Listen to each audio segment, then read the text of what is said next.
Hello everybody! From November 6th to December 2nd, we were on Regal Princess on the Transatlantic cruise that started in Barcelona and ended in Fort Lauderdale, Florida. And today we want to talk about pros and cons, and we can tell you immediately that it was difficult to divide pros and cons.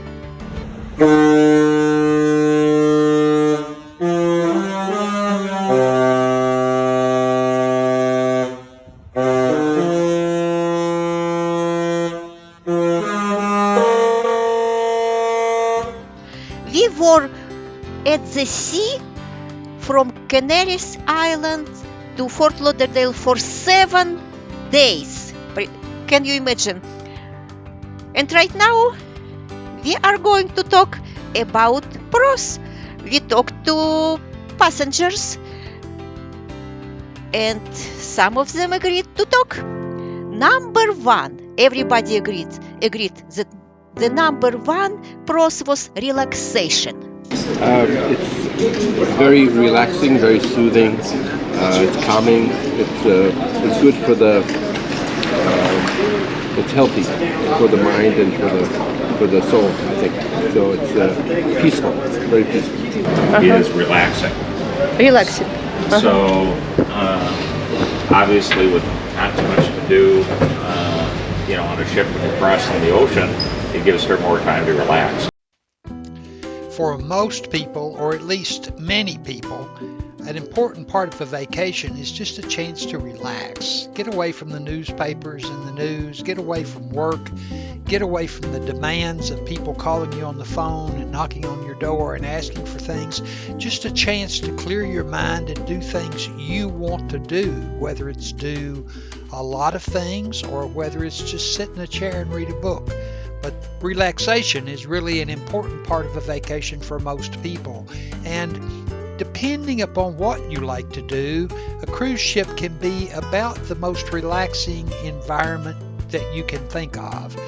There are many things to do, or you can do nothing if that's your choice, or anywhere in between.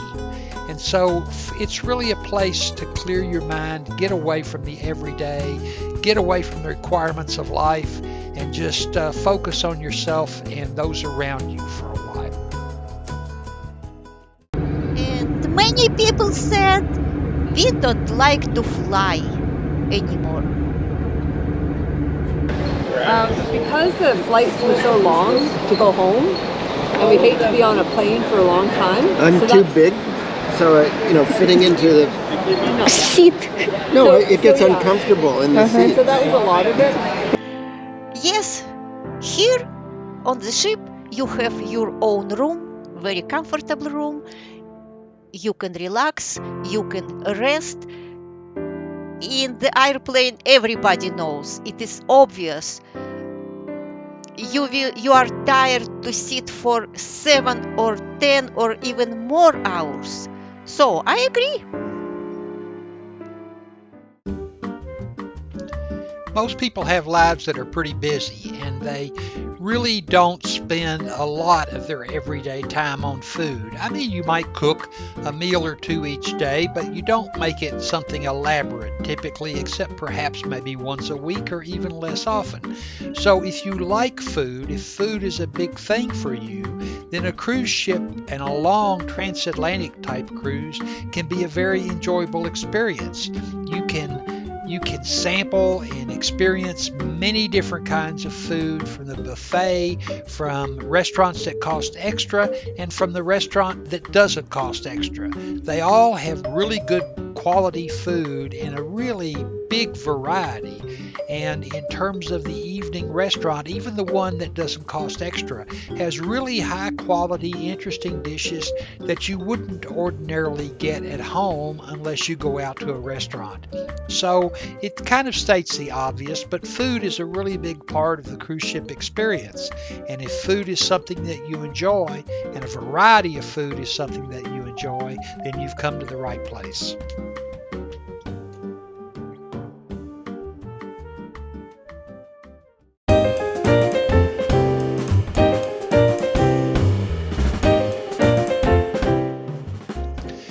can refer to cruise ship entertainment as just being the shows in the evening, but that's not the way I look at it. I look at cruise ship entertainment as being all the huge variety of things that are going on around the ship that are fun for people to participate in that you wouldn't maybe ordinarily do at home. That's everything from dancing to experiencing the shows, that's true, but game shows in which the audience participates, ping pong tournaments, whatever it might be, trivia contest, many different kinds of activities. Sudoku, puzzles, everything that you can imagine. Here's a game of pong, water pong, I think, that's being played between the officers and the guests. So entertainment on the ship is constant. There's a huge variety of it, and if you like these kinds of activities, then a cruise ship is definitely a place for you. I want to add something to what Ben said. The entertainment on Regal Princess was exceptional. We had even deal or no deal. Can you imagine? And right now you see the auction.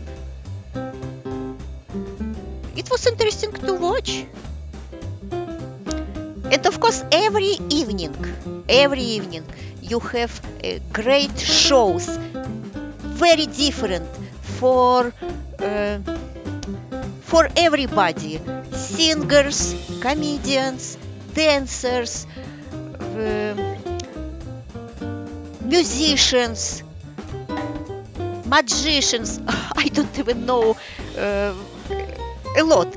And even we had the voice of the ocean. We had a great cruise director on this ship. Maybe because of this we had a very great entertainment. Each ship, and the Regal Princess was not exception, has the sport deck. You can run, walk, play volleyball, basketball. Anyway, you can entertain yourself. You don't have to wait for somebody to entertain you. But if you want to dance, to learn how to dance, you can do it. You know, some entertainments look silly for some people, but people like different stuff. Some people like to play at the casino, and the casino is right here. You can do it if you want to lose a little bit of money, or maybe you will win a lot of money, who knows? And you know, probably the best thing we like on the transatlantic cruise, because we like to watch the ocean, we like to watch waves, and the ocean is different all the time. It depends on the weather, it depends on the time of the day. Anyway, I think it is great.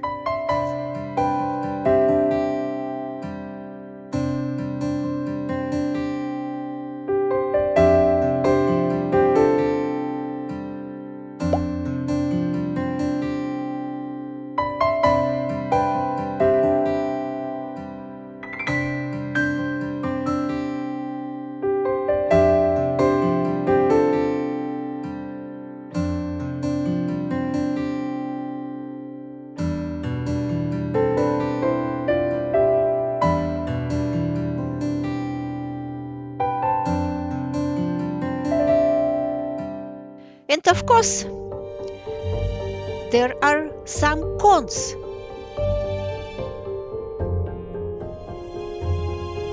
Everybody who we talked to agreed that sometimes it is boring to be 7 days at the sea. Pretty much the same thing every day, without the breakup of getting off the ship and doing something different. That's what I would. Every evening usually we got the schedule for next day. It seems like the schedule is very long. But if you look at it carefully and you compare, the schedule is almost the same every day. Some people who we've mentioned our cross-Atlantic cruise to have asked us if it wasn't boring. And I guess the answer to that question kind of tells you a lot about the individual involved, because for some people it would be boring to be on a cruise ship if you didn't like the kinds of things that the cruise ship offered, and to be on it day after day after day. For us, it really wasn't, except maybe perhaps a little bit at the end, because we're pretty good at keeping ourselves occupied and we participated in some of the ship's activities, but also we can entertain ourselves with books and exercise and just walking around the ship and other things. And so for us, it wasn't really boring, but it can be. Again, depending upon you and the kind of person you are. So if you're the kind of person who thinks that you might be bored on the ship, then you really need to consider a transatlantic cruise carefully, because you just might be. And of course, if you are on the cruise ship, you have to expect, if you are not in your room, people are everywhere. 7 days at the sea. People have to go somewhere. And you need to be ready for this. You are going to the buffet area. 100 people are there. You are going to the deck to 10 or to see the show on the deck. Also people are here. If you are going to see the show in the evening, be ready. People are around you and you can't avoid it. So, if you don't like a big crowd, the transatlantic cruise is not for you.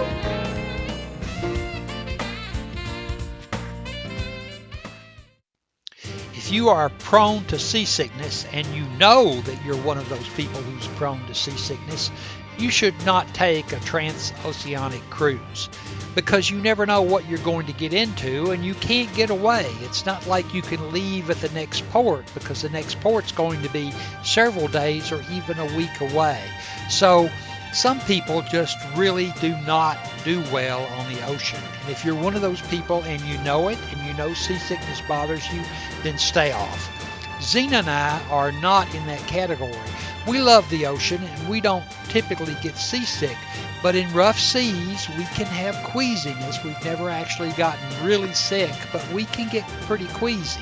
And on this transatlantic crossing, there was one 24-hour period where waves were 25 feet and the boat, even the huge cruise ship, was bouncing around pretty good. And Zena and I both at different times got slightly queasy. So even in our case, we got a little queasy, not actually seasick, but a little queasy. But if you had been susceptible to it, it would have been much, much worse.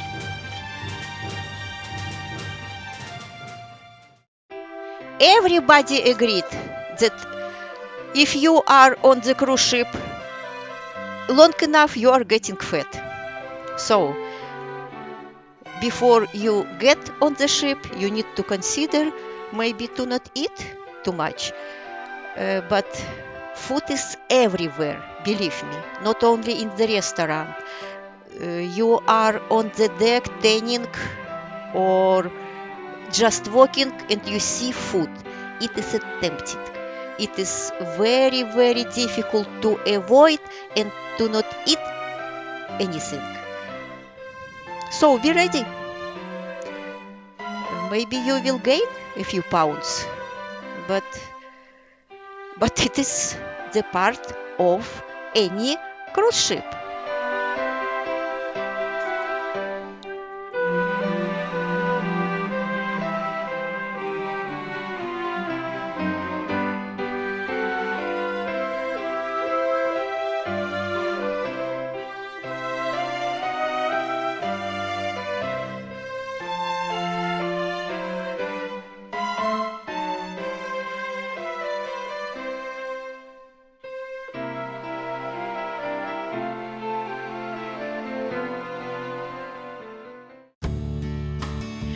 there was one thing that some people call pros, some cons.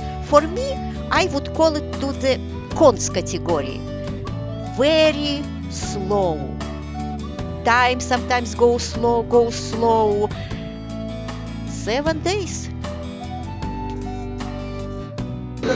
Oh, it's longer. You You get like- a longer vacation. Same for about the same price point as a short cruise. Costs the same for 15 days across the Atlantic as it does 7 days in the Caribbean. It's more relaxing, laid back, not a lot of noise. Yeah.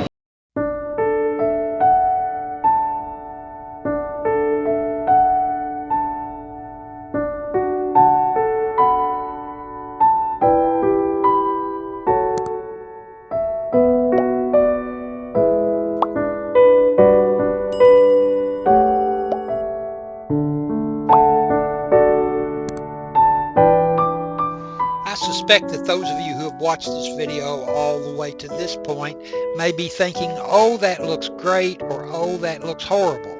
And that really is kind of the point of it all, is that whether or not you would like a transatlantic cruise just depends upon you and who you are. We really enjoyed it, but not everybody would. So you have to make your own choice. You saw it here, you can decide.